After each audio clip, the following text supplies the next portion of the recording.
What's going on, Boxing Land?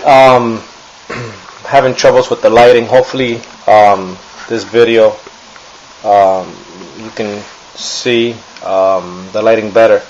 But at any rate, had an interesting week. Saturday, I was in Howard Beach at a fundraiser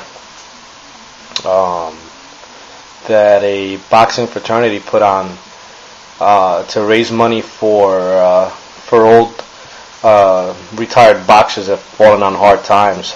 Some of the guys, did stupid things with their money, mismanaged their money. Other guys fell into alcohol and drug abuse.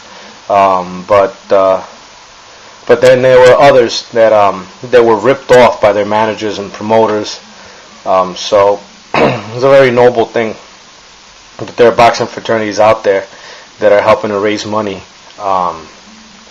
To improve the lives of these fighters, and I want to acknowledge Harold Letterman. He was mentioned as a contributor to Iron Barkley. The only man to beat Tommy Hearns twice. Iran fell on hard times, was homeless, and Harold made a significant contribution, so that they could all get together and get Iron Barkley an apartment and furnishings and everything else that he needed. So, Harold, thank you for doing such a nice thing. And then Wednesday, I found myself in New York City at the Sergio Martinez Barkley, I believe it is, Barker press conference. Saw Andy Lee get out of his limo with Emmanuel Stewart. Didn't really want to bother the guys, so I just took a quick snapshot. You can probably see it on my Facebook page, and I had a chance to meet, forgive me if I say it wrong, Samson Lukowicz's family, his son and his wife. Very, very nice people. Told me a couple things about Sergio.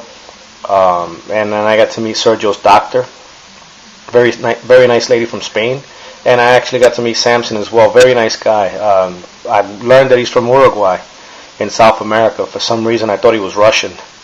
But very nice people. And then finally, I got to meet Sergio and approached Sergio, asked him if he likes jokes.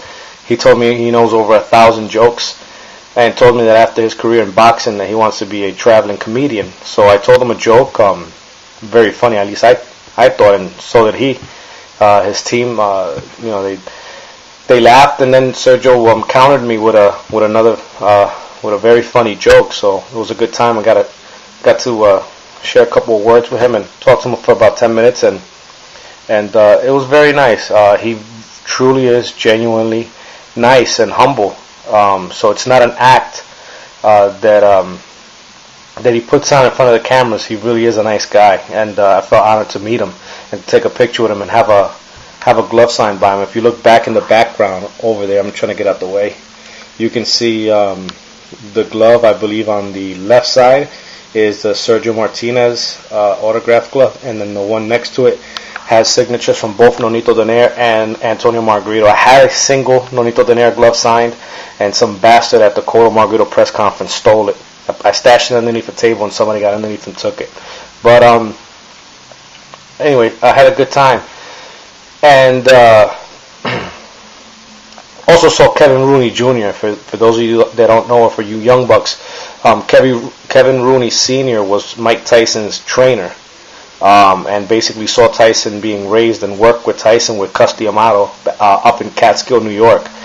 He has a son, Kevin Rooney Jr., which I have on Facebook. You can try to request him. Very nice guy. He looked in excellent shape. Seen some videos of the guy fighting. I think he looks really, really good. If they develop him right, I think he can become a very, very good fighter. So that was nice. And I don't know yet because of work I'm not sure yet if I'm heading out or when I'll be heading out to Atlantic City. So I pray to God that it rains Saturday and I don't have to work, and then I can shoot out to Atlantic City early. So again, depending on the weather, I may go down there to the fight. I may not. It would be nice.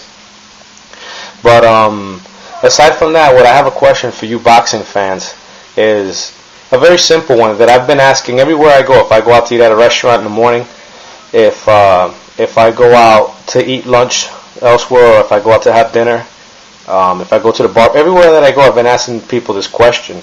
I think the boxing industry should hire me for your marketing department. And I've just been asking a very simple question, and that question is, excuse me, for whatever reason, every time I get in front of a camera, I feel like I have to burp. I know that's so much info, but anyway. And I've been asking, what can boxing do to improve, or what can boxing do to appeal to more people? A lot of people that I ask say, I used to watch boxing, but I don't watch it anymore. So my question is, what can boxing as a whole, do to attract more people to the sport? Because the bottom line is this: you have guys that have been around boxing for a long time, and you have execs, and everybody is very complacent. Everybody's like, well, if the machine if it's not broken, then why fix it? But they have a very narrow view. What they're looking at is the short term. I mean, a lot of these guys are old, and by the time that boxing as a whole will have a severe crisis, these guys will be in the grave. So they're not thinking of the future of the sport, whereas I am. I'm young, and I'm thinking, what will the landscape look like 10, 15 years from now? Credit to Lou Dibella, Fight Hype. Sorry. My friend John recorded him and interviewed him yesterday at the press conference. Great interview and great video. And Lou Dibella said that, and it's true, he said, look, we have a better product than MMA, but the issue is that they do a better job marketing. So, for you people who are watching this video, please, comment, and even from my haters, if you truly love boxing, okay, give me like 4 or 5 or maybe more different ideas or different things that we can do to appeal to more people, and so that we have a brighter future. So again, do that. For those of you who are on Facebook, request me. You can request me. You can search me, JC GC Inc. Or you can search me under Jason Cruz, and I'll accept you. So again, give me your input, and we'll see. If we make enough noise and we get it out, hopefully someone can do about it. And for those of you that don't know, Lou Dibella single-handedly is holding boxing down in New York. But one man cannot do it all by himself. I mean, he has the right ideas. And he says it like this is a straight shooter. You can tell the guy's from New York. But again, like I said, one man can't do enough. And in my opinion, I think that one of the things that's been sabotaging boxing's growth in North America is not just it's just not the heavyweight division. I mean, if we look at it from a business standpoint, a lot of times when people say that boxing's dying in North America, in the United States, that's a lie. Boxing has been growing. The thing about it is that in marketing, they look at demographics, and one of the things about it is that it's Anglo, market. For those of you that don't understand, basically what I'm trying to say, it's white market, or market share has gone down significantly because the heavyweight division is very weak right now, probably the weakest that it's ever been. So because of that, they don't have that clientele. And I hope I'm not digressing, but one of the things that I said to several people is that as much as I dislike Aram, I give him credit, because once he saw that the heavyweight division was dying out, Aram jumped in and went after the smaller, Mexican fighters and helped develop them. And they're very exciting, so that was a good move. Aram looked into the future and saw that. But like I was saying, boxing hasn't been dying out. It's just that the heavyweight division, did basically die out in North America, in the United States, and that clientele, the male Anglos, have not been watching boxing like they once did. So, again, we need to come up with these ideas, so that hopefully, boxing as an industry will do something. And and I'll just say it right now, I like HBO and I like Showtime. I think they do a lot of good things, but at the same time, if we put it on a scale, and I hate to say this,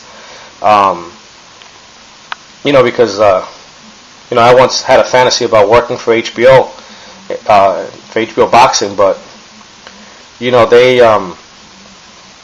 they need to bring new life into the sport.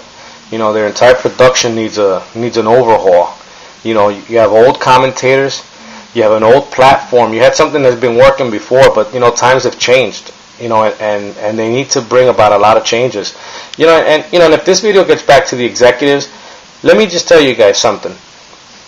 I don't know what got you to that point, okay? And I don't know a lot of the behind the scenes things that you guys do. But as a fan, all right, and I'm a very informed fan, but as a fan, from what I know, if I had to give you guys a report card, I'd give you guys a D-, or fuck it, I'd give you an F. You got to come up with innovative ideas. You got to do things to appeal to more people. You have to bring more excitement to the sport. And you look, this shit with Larry Merchant was disgusting. You have Jim Lampley fucking saying bang bang bang during Clotty Pacquiao. You got Jim Lampley wanting to cry, getting all emotional after after fights.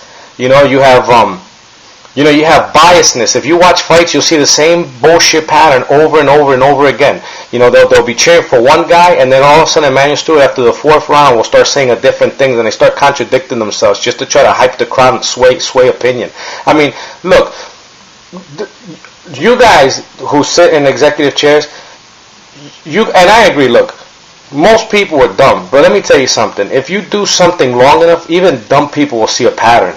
All right, and this shit's got to stop. So if it was up to me, I wouldn't only fire Larry Merchant. I'd fire everybody on that fucking staff. I would get rid of Emmanuel Stewart. I would get rid of Jim Lampley. I'd get rid of everybody. I might keep Max Kellerman, and I give Max a lot of props. But you know what? For you to have a corporate type of a job, you have to be a yes man. And I'm sure Max has a lot of great ideas, and I'm sure Max wants to do a lot.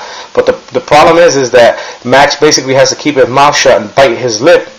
And bite his tongue on a lot of things, because if he wants to keep a job and stick around, well, he's got to play by the rules and be a yes man. So I hope some of you execs see this fucking video, and you know what? I hope you guys come up with innovative ideas. Because people will say, well, HBO is not in the promotion business. You know what? Bullshit. They are in the promotion business. And if you guys want to have a bright future, then you have to do this. But in my opinion, and I'll tell you this one thing that I've been getting from everybody, from boxing fanatics, from casual boxing fans, from people that don't watch boxing, from people that used to watch boxing, they all say the same thing. Basically, you know what they say? Scrap HBO, scrap fights on Showtime, and bring it back to network television. Bring it back to network television, it will appeal to more people. So, those are my 2 cents.